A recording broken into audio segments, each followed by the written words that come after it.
अस्सलाम वालेकुम जी। आज का जो लेक्चर है वो है चैप्टर नंबर 11 में से ही उसका पार्ट 2 है।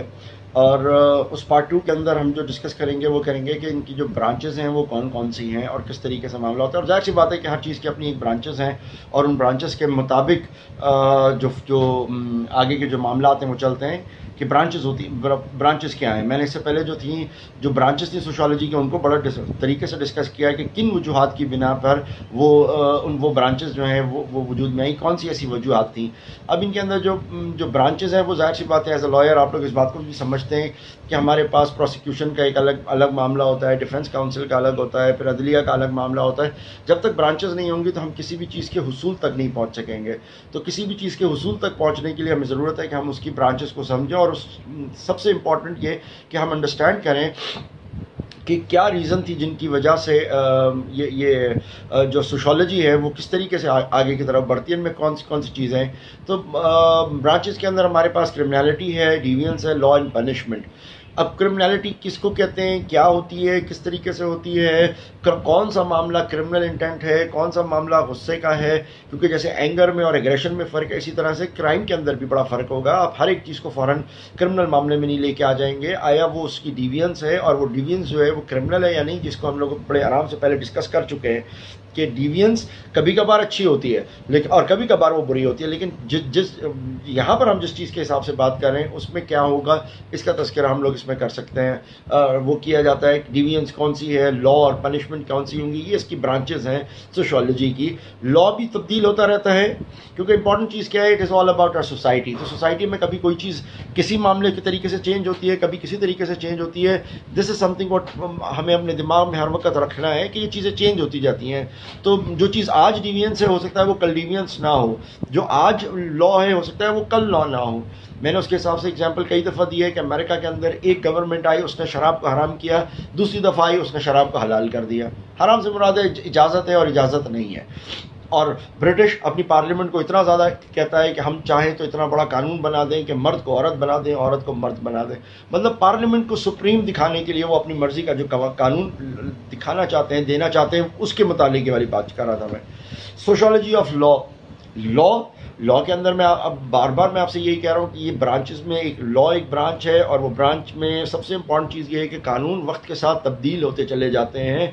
तो कौन सा कानून किस वजह से आपने तब्दील किया, इसके लिए आपको जस्टिफिकेशन चाहिए। ओवरऑल लास्ट लेक्चर में मैंने आपको ये बताया कि ये जस्टिफिकेशन देने के लिए इस पूरे सब्जेक्ट को इम्पॉर्टेंट बनाया गया, एक जस्टिफिकेशन देने के लिए, ताकि हम अपनी और ये जस्टिफिकेशन जब हम कोर्ट्स में काम कर रहे होंगे तब हमें भी काम आएगा कि और उमूमन जब हम भी कोर्ट में केस कर रहे होते हैं, बहुत सारी चीज़ों पे बात कर रहे होते हैं, तो हम भी ये कहते हैं कि सर ये वाला जो कानून बना था ये लॉ मेकर्स ने फलानी चीज़ को सामने रखते हुए बनाया था, फलानी चीज़ को मद्देनज़र रखते हुए बनाया था। ये चीज़ हम भी डिस्कस कर रहे होते हैं। मिसाल के तौर के ऊपर हम जब ATC का केस चला रहे होते हैं तो ATC के केस के अंदर हम ये बात कहते हैं कि लॉ मेकर्स ने जब ये कानून बनाया था और जब उसके अंदर सेक्शन 6 और 7 रखी थी तो उनके दिमाग में क्या था। जाहिर सी बात है उस वक्त उरूज पे कौम परस्तों के वो झगड़े चल रहे थे, उधर से उर्दू स्पीकिंग, उधर से सिंधी स्पीकिंग, उधर से दीगर लोग, और एक ऐसे कानून की ज़रूरत थी जो वक्त के ऊपर आके हड़तालें कर रहा हो, बंद कर रहा हो, दहशत डाल रहा हो। ये कानून ऐसे दौर के अंदर बनाया गया। तो वो वक्त आपको मालूम होना चाहिए ना, ताकि आप जब अपना केस आज लड़ने के लिए जाएं और आप ATC का केस आज कर रहे हैं तो आप उसमें ये बात कह सकते हैं, ये बता सकते हैं, कोर्ट को ये बावर करा सकते हैं कि सर जिस वक्त ये कानून बना था उस वक्त ये सिलसिला चल रहा था, लेकिन आज इस कानून का आप फैमिली के अंदर यूज़ कर रहे हैं, आज इस कानून के अंदर आप हर एक को छोटे छोटे मामलों के अंदर बंद करने के लिए कर रहे हैं। तो ये चीज़ें इंपॉर्टेंट होती हैं सोशियोलॉजी के हिसाब से, ताकि आप जस्टिफाई कर सकें कि वो कानून क्यों था और मौजूदा जो कानून है वो किस लिए चल रहा है। ये सारी चीज़ें जो हमारे पास आती हैं वो आती है जब हम इस ब्रांच को अच्छे तरीके से समझते हैं और पढ़ते हैं। इसी के अंदर हमारे पास ब्रांच में कम्युनिकेशन इंफॉर्मेशन टेक्नोलॉजी बहुत अहम है। कम्युनिकेशन और इंफॉर्मेशन टेक्नोलॉजी, इससे क्या मुराद है? इससे मुराद देखिए कि एक दौर था कि हमारे कम्युनिकेशन के अंदाज डिफरेंट थे।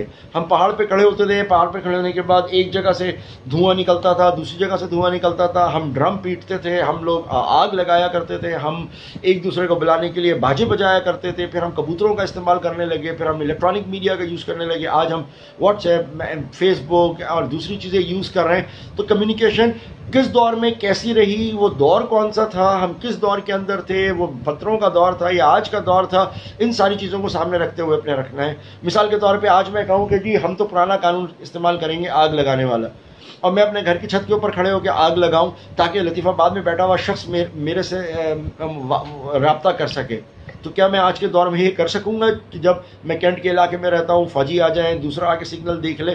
तो बहुत सारी ऐसी चीज़ें हैं जो आज के दौर में मुमकिन नहीं है और पॉसिबिलिटी नहीं है। तो इंफॉर्मेशन टेक्नोलॉजी के अंदर के हिसाब से भी आप देखेंगे कि नए कवानीन और नई चीज़ें जो बन रही हैं वो इंफॉर्मेशन टेक्नोलॉजी के हिसाब से भी बनेंगी, क्योंकि उस दौर में क्या कानून था, आज के दौर में क्या कानून है। इसी चीज़ में आप जब देखते हैं तो मौजूदा दौर में हमारे पास इंटरनेट और डिजिटल मीडिया, ये सारी चीज़ें भी आ गई हैं। तो आज के जो कवानीन बनेंगे, जो आज की सोशोलॉजी बनेगी, वो डिफरेंट बनती चली जाएगी आगे से।